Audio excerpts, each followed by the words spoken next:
জীবনের শেষ মুহূর্তে আমার ভরসা হলো আমার আল্লাহ, আর দুনিয়ার জমিনে আমার চিরসাথী হলো আমার খাদিজা।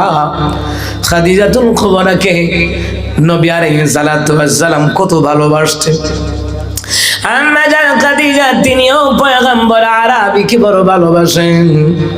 আমার নবীকে আম্মা জান খাদিজা খাওয়ায়া দেয়, আমার নবী আম্মাজি খাদিজাকে খাওয়ায়া দেয়।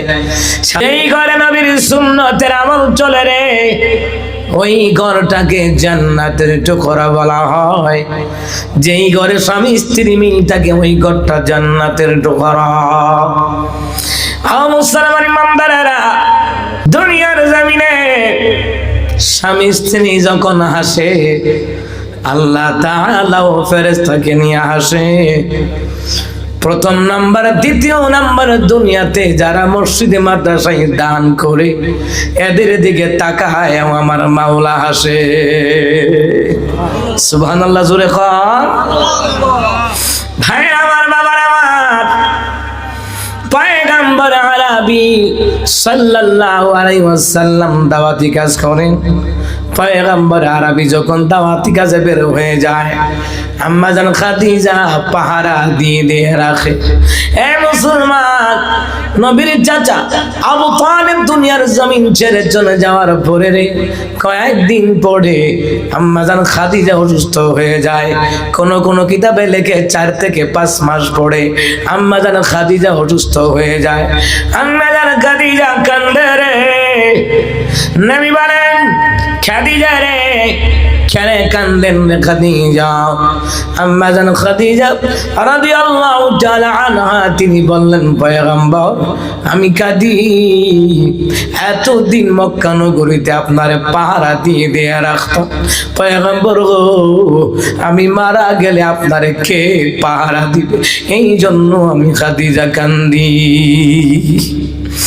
এমনি নবী আলাইহিস সালাতু ওয়াস সালামের কন্যা ফাতেমা রাদিয়াল্লাহু তাআলা আনহা দৌড়ায় আসে, কয় মা গো মা, তুমি মারা গেলে আমি আমার বাবার পাহারাদার হয়ে যাব। এ মা কাইদা না, তুমি যেমনি করে আমার বাবাকে পাহারা দিয়ে রাখতা, মা গো মা আমি ফাতেমা তোমার মা গো মা আমার বাবাকে পাহারা দিয়ে রাখবো। এরপর আম্মা জান খাদিজা কান্দে। নবী আমার ডেকে বলে, খাদিজা রে আপনার মেয়ে আমার পাহারাদার হবে, আপনি কাঁদবেন না, কেন কান্দেন? আবার কেন কান্দেন? আম্মা জান খাদিজা কয়, পয়গম্বর দুনিয়ার জমিন ছেড়ে যদি চলে যায়, আমার যদি মরণ হয়ে যায়, পয়গম্বর আরবী গো আপনার চাদর মোবারক যেন আমার দেহের যেন কাফনের কাপড় হয়। কেন রে খাদিজা? আমার চাদর তোমার দেহের কাফনের কাপড় হবে কেন? আম্মা জান খাদিজা বলেন, পয়গম্বর এই আপনার চাদর মোবারক যদি আমার দেহের কাফনের কাপড় হয়, অন্তত জাহান্নামের আগুন আমাকে ধরবে না, জাহান্নামের আগুন আমাকে স্পর্শ করবে না। অথচ আম্মা জান খাদিজার জন্য জাহান্নামের আগুন হারাম। এরপর আম্মা জান খাদিজা জাহান্নামকে বড় ভয় পায়।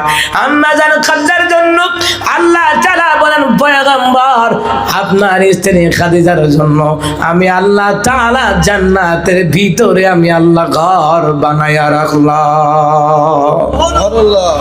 এরপর আম্মা জান খাদিজা কান্দে রে, জাহান্নামের ভয়ে কান্দে। আমার দেশের খাদিজার খবর কি?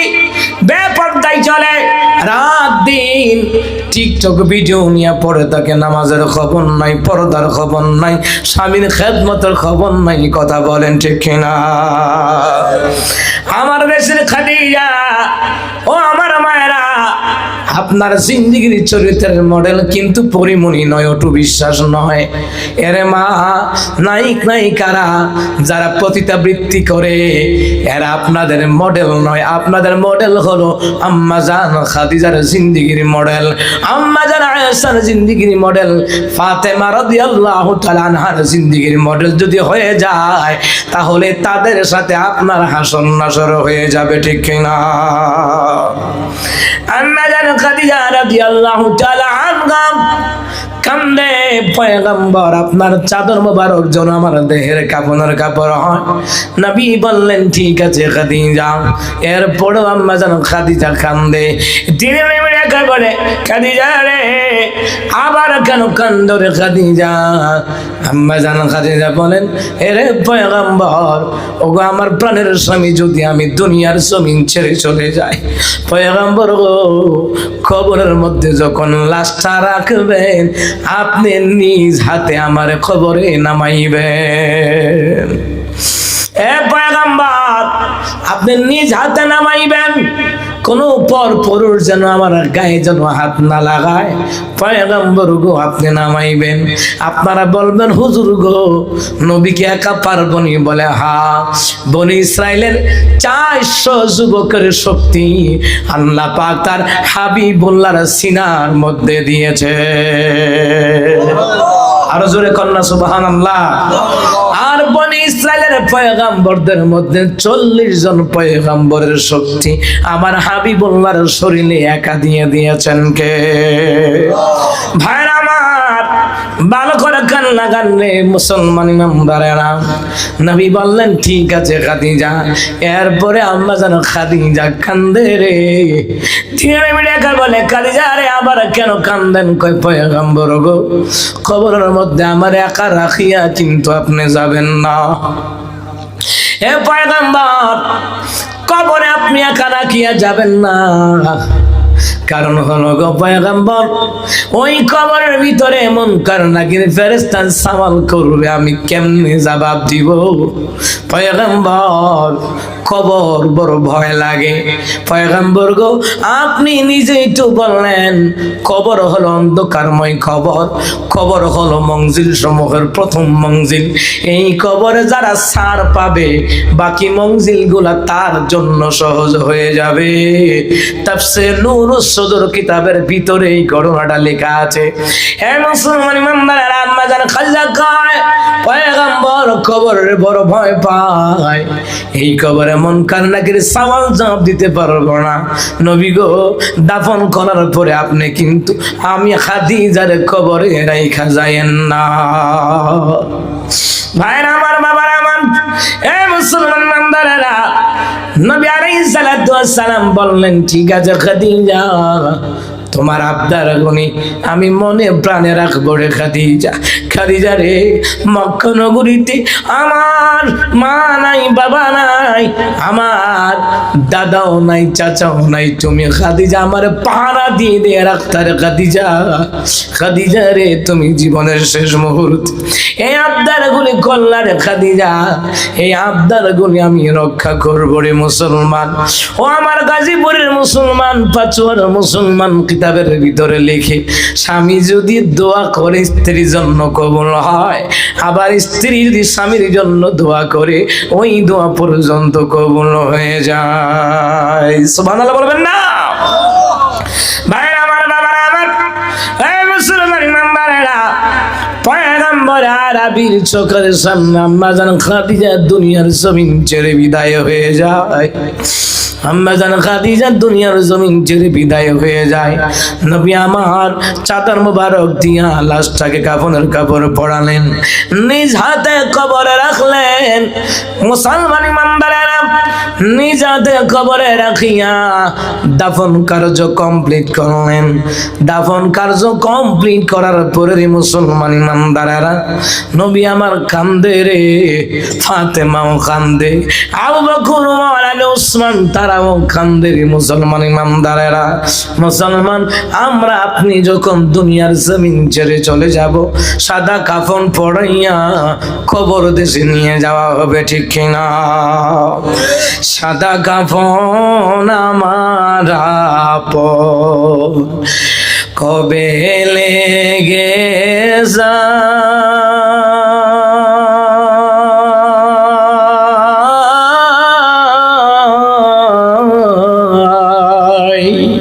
সেদিন আমায় দিও গো তোমরা জনমের বিদায়। আরে দাওয়া দাওই সব সারাইয়া গোসল দিও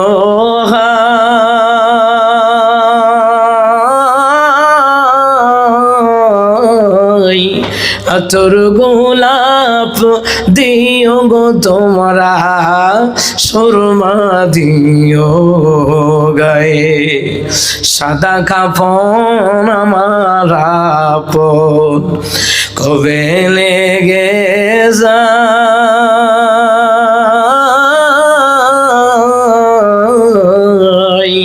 সেদিন আমায় দিও গো তোমরা জনমের বিদায়।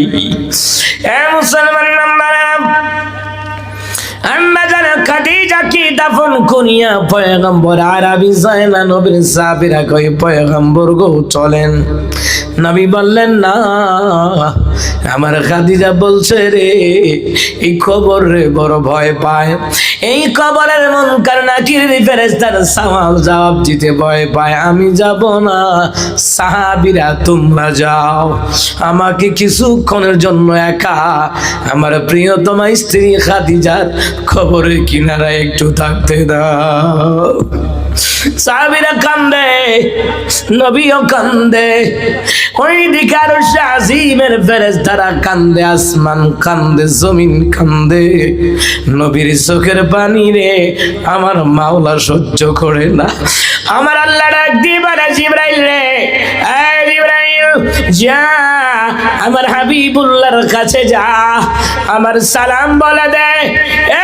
জিবরাইল খাদিজার বিয়োগ ব্যথা আমার হাবিবুল্লাহ কান্দে, এই কান্না আমি আল্লাহ সহ্য করতে পারি না। ফেরেশতারাও কান্দে, কিতাবে লেখে জিবরাইলও কান্দে। আমার নবী যেই দিন দুনিয়ার জমিন ছেড়ে বিদায় হয়ে যায়, এই দিনও জিবরাইল কান্দে আর কয়, পয়গম্বর এতদিন পর্যন্ত আপনার কাছে কোরআনের ওহী নিয়ে আসতাম, এ পয়গম্বর আজকের পর থেকে আমি তো আর ওহী নিয়ে আপনার কাছে আসবো না। ওই জিবরাইল ওই দিন কাঁদছিলেন। আম্মা জান খাদিজা দুনিয়ার জমিন ছেড়ে চলে গেল, নবী কান্দেন, জিবরাইল ওই দিন কান্না করেছিল। মুসলমান ইমানদাররা কিতাবে লিখে আমার নবীর কান্নায় মুসলমান ইমানদারেরা জিবরাইল কান্দে। আমার নবী যেই দিন দুনিয়ার জমিন ছেড়ে চলে যাবে, ওই দিন মালাকুল মউত আজরাইলও কান্না করেছিল। হে মুসলমান, আমরা জানি এই আজরাইলের দয়া মায়া নাই। মার সামনে থেকে সন্তানকে নিয়ে যায়, বাবা আমার সামনে থেকে সন্তানকে নিয়ে যায়, সন্তানের সামনে থেকে বাপ মারে নিয়ে যায়, স্ত্রীর সামনে থেকে স্বামীর নিয়ে যায়, স্বামীর সামনে থেকে স্ত্রীকে নিয়ে যায়। ওই আজরাইলও নবীর প্রেমে কান্না করেছিল, নবীজির বিয়োগ ব্যথায় আজরাইল পর্যন্ত কান্না করেছিল। ভাইরা আমার, বাবারা আমার, পয়গম্বর আরবি কান্দে। সাহাবীরা একটু দূরে গিয়া দাঁড়ায়া দেখে পয়গম্বর আরবি কবরের পাশ দিয়া হাঁটে, কিছুক্ষণ বইসা থাকে, আবার কিছুক্ষণ দাঁড়ায়া থাকে। আল্লাহ আমার খাদিজারে তুমি নিয়া গেলা রে মাওলা। আল্লাহ আমার খাদিজা বলছে এমন করে নাকি সওয়াল জবাব দিতে পারবে না। আল্লাহ আল্লাহ তুমি আমার খাদিজার উপরে রহম করো, দয়া করো। আমি খাদিজার প্রতি খুশি, তুমি মাওলা খুশি হয়ে যাও। কিতাবের ভিতরে লিখে রে, যেই নারী স্বামীকে খুশি রাখিয়া মারা যায়, ওই নারীদেরকে আল্লাহ তাআলা বিনা হিসাবে আমার আল্লাহ জান্নাত দিবে। তবে শর্ত হলো নারীরা 5 ওয়াক্ত নামাজ পড়বে, পর্দা করবে, ঈমান আমল করবে, স্বামীর হুকুম ছাড়া কোথাও যাবে না, নিজের সতীত্বের হেফাজত করবে, স্বামীর বাড়ি ঘরে যত মাল সামান আছে পরিদর্শন করে পাহারা দিয়ে রাখবে। এই কাজগুলি করিয়া যেই নারী স্বামীকে সন্তুষ্ট করে মারা যায়, ওই নারীদেরকে আল্লাহ তাআলা বিনা হিসাবে জান্নাত দিবে তো দিবে। ওই নারীদেরকে আম্মা জান খাদিজার সাথে জান্নাতে দেখা করায়া দিবে। আল্লাহ তাআলা বলেন, ইন্নাল্লাযীনা আমানু ওয়া আমিলুস সালিহাতি কানাত লাহুম জান্নাতুল ফিরদাউসি নুজুলা খালিদিনা ফিহা লা ইয়াবগুনা আনহা ইওয়ালা। আল্লাহ তাআলা বলেন, নিশ্চয়ই যারা ঈমান আনবে, ঈমান অনুযায়ী যারা নেক আমল করবে, তাদের অতীতেও তার জন্য আল্লাহ তাআলা জান্নাতুল ফিরদাউস রাখছেন। ওই জান্নাতের ভিতরে ঢুকবে। আমার মাওলা কয় ওই জান্নাত থেকে বের হওয়া লাগবে না। আমার মাওলা কয় বের হতে চাইবে না, বের হওয়া লাগবে না। ওই জান্নাতের ভিতরে যাহা মন চাই তাহা দিয়ে দিবেন কে? ওয়ালাকুম ফিহা মা তাশতাহি আনফুসুকুম ওয়ালাকুম ফিহা মা তাদউন।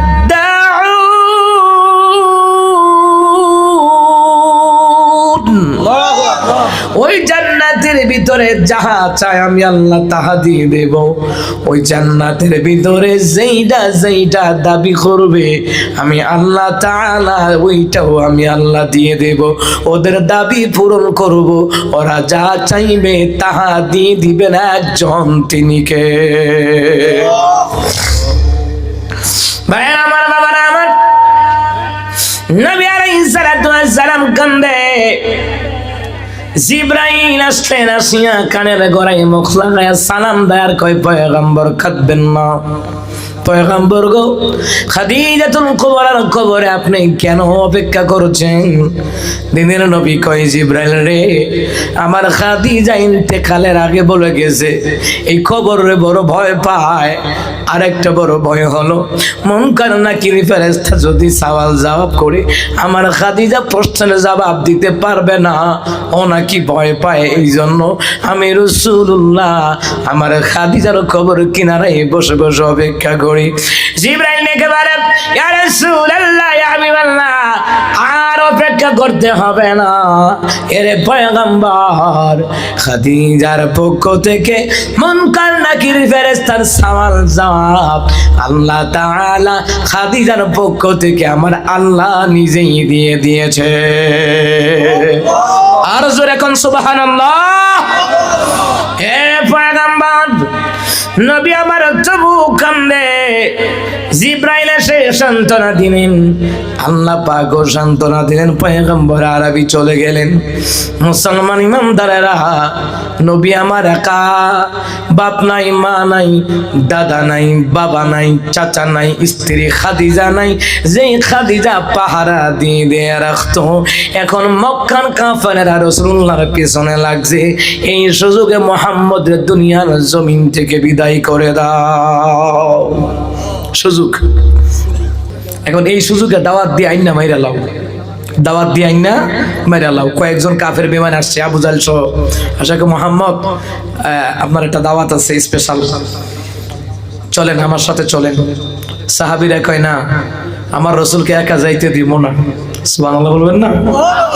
আমার রাসূল সাল্লাল্লাহু আলাইহি সাল্লামকে একা যাইতে দিব না। সাথে সাহাবীরা গেলেন।